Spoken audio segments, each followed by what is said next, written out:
So ఇప్పుడే మనం చూసుకున్నట్లయితే ఆసరా పెన్షన్లకు సంబంధించి మరొక అప్డేట్తో మీ ముందుకైతే వచ్చాను నేను.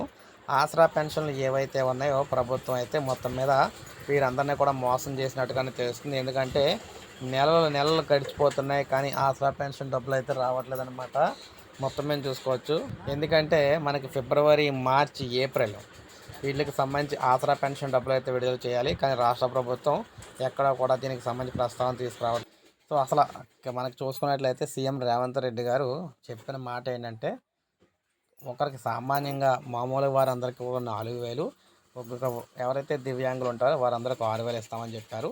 సో అవి ఇవ్వకపోయినా ముందుగా ఇన్ టైంలో సాధారణ పెన్షన్ ఇచ్చినా కూడా సరిపోను, అవి కూడా అయితే ఇవ్వట్లేదన్నమాట. సో ఈ విధంగా తెలంగాణలో ఆసరా పెన్షన్లు అందక చాలామంది అయితే ఇబ్బందులు పడుతూ ఉన్నారు. సో ఇప్పటికన్నా సరే ఈ పెన్షన్లు అయితే పెన్షన్ డబ్బులు ఆసరా పెన్షన్ డబ్బులు విడుదల చేయాలని చెప్పేసి వీరందరూ కోరుతూ ఉన్నారన్నమాట.